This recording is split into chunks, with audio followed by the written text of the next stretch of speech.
on n'avait pas beaucoup d'argent, mais on avait l'essentiel, l'amour. Je me rappelle d'une petite maison pleine de vie, les poches presque vides mais les cœurs réunis. Papa travaillait dur pour nourrir la famille, maman souriait malgré les factures et les nuits difficiles. À l'âge de mes 5 ans, il m'avait pris dans ses bras. Il avait dit: mon fils, je serai toujours là. Et dans ses yeux, je voyais un homme honnête, un père fatigué, mais prêt à tout pour ses enfants et sa femme. On mangeait peu parfois, mais on riait beaucoup, parce que le bonheur ne dépend pas toujours des sous. Les voisins nous voyaient simples et modestes, mais chez nous y avait une chaleur que l'argent n'achète. On n'avait rien, mais on avait l'amour. Et dans les bras de mes parents, je me sentais riche pour toujours, même quand la vie devenait dure. Papa disait garde espoir, mais personne savait que le destin préparait le noir. À mes 7 ans, maman nous annonce un petit frère. Papa pleurait de joie, le regard rempli de lumière. La famille s'agrandit et les rires aussi, comme si le ciel bénissait enfin notre vie.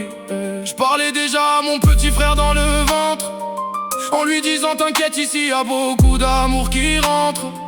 Papa préparait sa chambre avec ses mains fatiguées, pendant que maman rêvait d'un avenir apaisé. Puis les années sont passées doucement, et j'attendais mes 10 ans impatiemment. Maman avait préparé un gâteau malgré le manque d'argent, parce qu'une mère trouve toujours la force pour ses enfants. Mais ce jour-là, papa n'est jamais rentré. Le temps passé, maman commençait à paniquer. Puis le téléphone sonne dans le silence. Je décroche sans comprendre l'importance. J'entends ma tante pleurer à bout de souffle.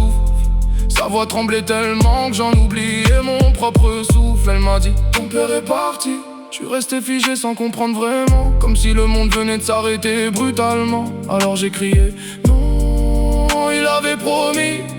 Maman m'arrache le téléphone des mains. Ses jambes tremblaient déjà comme si elle connaissait la fin.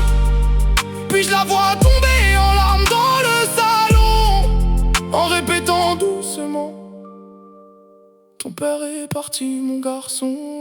Dieu, pourquoi nous? Pourquoi prendre un homme si bon? On avait déjà si peu. Pourquoi casser notre maison? Le cancer l'a emporté loin de nous, comme un voleur dans la nuit. Et depuis ce jour-là, plus rien n'a vraiment la même vie.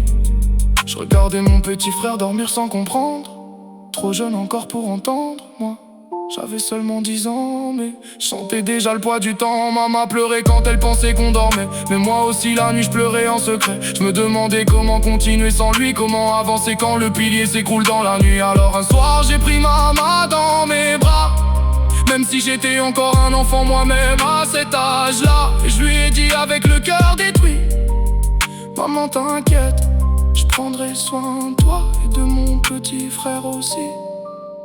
Aujourd'hui encore, quand je repense à cette promesse, j'entends la voix de papa dans ma tête.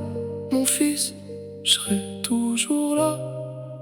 Et peut-être qu'au fond, à travers notre amour, il n'est jamais vraiment parti.